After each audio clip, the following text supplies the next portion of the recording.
السلام علیکم ایوریون، میں آج آپ سب کے ساتھ ایک بہت خوبصورت بات شیئر کرنے آئی۔ آج ہم بات کریں گے سورہ اخلاص کے نازل ہونے کی کیا وجہ تھی۔ اور ہمیں اس سورہ کا مطلب تک پتہ نہیں ہوتا۔ سورہ اخلاص کا مطلب کیا ہے؟ اینڈ ٹرسٹ می، اگر آپ نے یہ ویڈیو لاسٹ تک دیکھی تو آپ سمجھ جاؤ گے کہ آخر اللہ کون ہے اور سورہ اخلاص ریویل کیسے ہوئی اور اس کے پیچھے کی کہانی کیا ہے، اور یہ چھوٹی سی 4 آیتوں کی سورہ قرآن کے 1/3 کے برابر کیوں ہے، اور سب سے امپورٹنٹ سوال، آج کے ماڈرن ٹائم میں بھی اس سورہ سے اللہ تعالیٰ ہمیں کیا سکھانا چاہتے ہیں۔ قل هو اللہ احد اللہ الصمد۔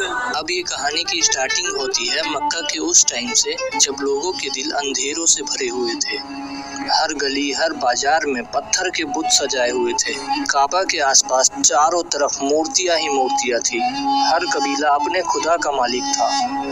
کوئی کہہ رہا تھا یہ ہمارے بارش کا دیوتا ہے، کوئی کہتا ہے یہ ہمارے پریوار کا رکھوالا ہے۔ یہ ہمارا بارش کا دیوتا ہے، دیکھ کتنا سندر ہے۔ ہاں، اور یہ ہمارے پریوار کا رکھوالا ہے، ہمیشہ ہماری رکشا کرتا ہے۔ یہی تھا مکہ کا ماحول، اندھ وشواس سے بھرا ہوا تھا۔ لوگ ان سے دعا مانگتے تھے، ان کے سامنے سجدہ کرتے تھے اور سمجھتے تھے کہ یہی ان کے رب ہے۔ ارے بھائی، نیا بت آیا ہے یمن سے، دیکھو کتنا سندر ہے، کانٹے کے پتھر سے بنا ہوا، بالکل زندہ جیسا لگتا ہے۔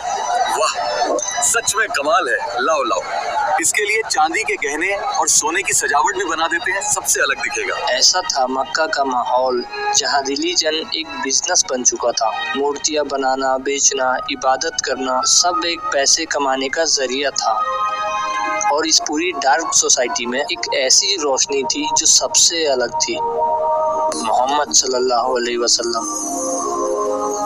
وہ سچ بول رہے تھے، لوگوں کو مورتیوں سے نہیں بلکہ اللہ سے ملوا رہے تھے۔ ان کا جو پیغام تھا وہ بہت ہی سمپل تھا، ایک اللہ کے سوا کوئی عبادت کے لائق نہیں ہے۔ لیکن قریش کے لوگ حیران رہ گئے کہ آخر ایک اللہ کا مطلب کیا ہوتا ہے؟ آخر یہ کیسا خدا ہے جسے دیکھا نہیں جا سکتا، جس کا کوئی رنگ نہیں، کوئی شکل نہیں؟ آخر یہ کیسا خدا ہے جسے دیکھا بھی نہیں جا سکتا؟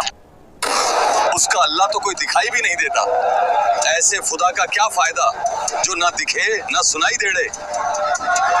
ارے محمد کہتا ہے ایک اللہ ہے، تو کیا ہمارے لات، عزا، ہبل سب جھوٹے ہیں؟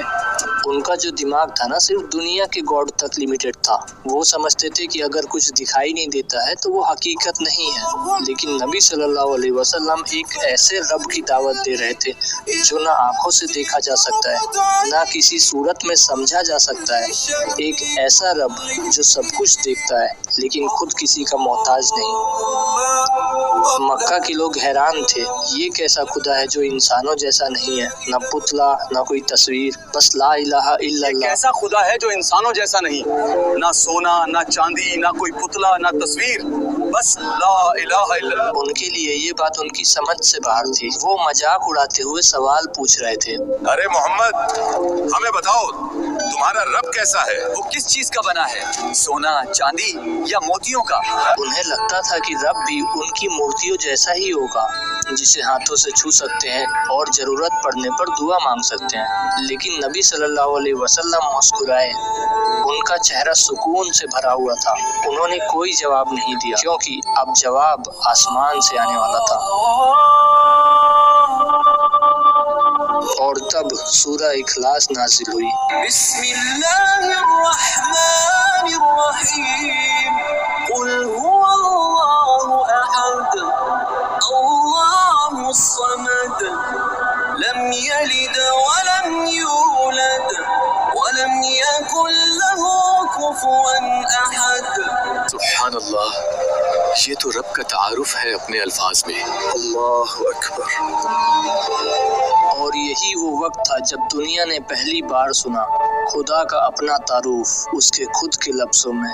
سوچو، وہ لوگ جو سوچ بھی نہیں سکتے تھے کہ ایک رب بنا تصویر کے ہو سکتا ہے، ان کے لیے نا یہ سورہ ایک ٹرننگ پوائنٹ تھا۔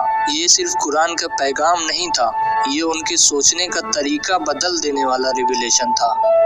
اور اب یہ کہانی صرف مکہ کی نہیں رہی، یہ کہانی بن گئی ہے ہر اس انسان کی جو رب کو سمجھنا چاہتا ہے، ہر اس دل کی جو پوچھتا ہے کہ آخر کون ہے اللہ، اور اس کا جواب قرآن کی اس سورہ میں ہے۔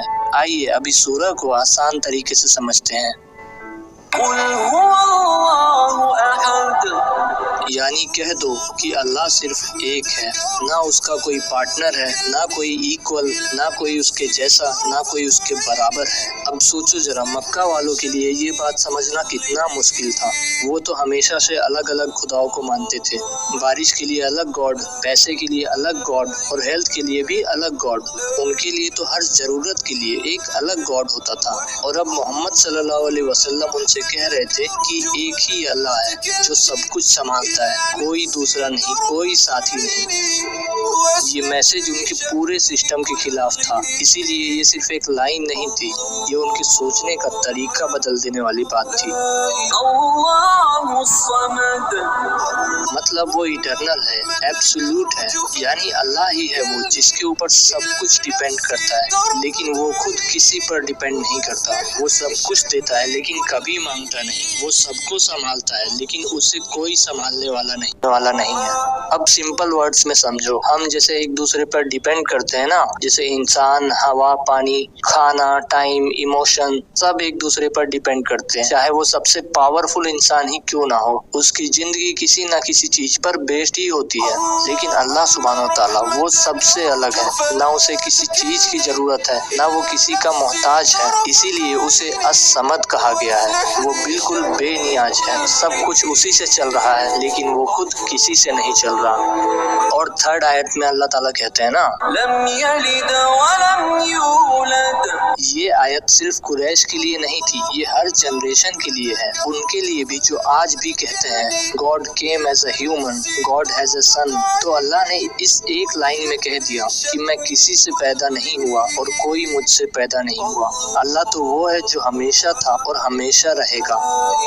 یہ آیتیں انسان کی سوچ بدل گئی، سب کو سمجھ میں آ گیا کہ رب کوئی انسان نہیں ہے، اس کا کوئی خاندان نہیں، وہ صرف رب ہے، بے حد، بے مثال اور بالکل سب سے الگ۔ اب جو یہ لاسٹ آیت کہتی ہے نا، وَلَمْ يَكُنْ لَهُ كُفُوًا أَحَدٌ، There is no one equal to him، کوئی اس کے برابر نہیں، کوئی اس کا مقابل نہیں ہے، اس کا کوئی خاندان نہیں، وہ صرف رب ہے، بے حد، بے مثال اور بالکل سب سے الگ۔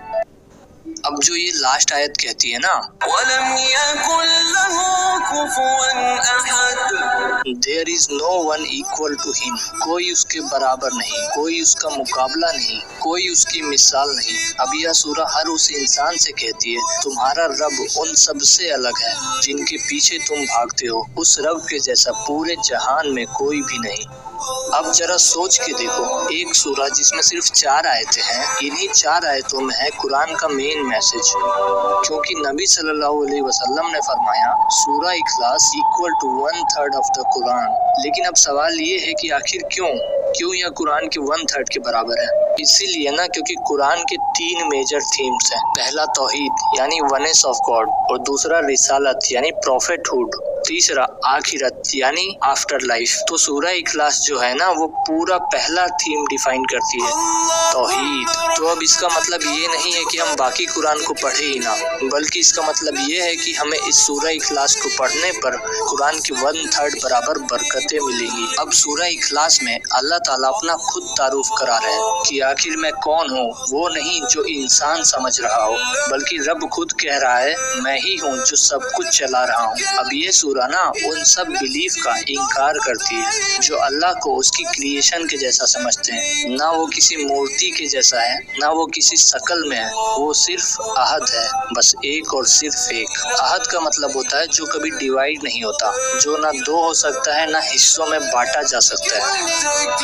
اب یہ سورہ ہمیں ایک ریئلٹی یاد دلاتی ہے کہ ہر ٹائم، ہر حالات میں ہم اسی پر ڈیپینڈ کرتے ہیں۔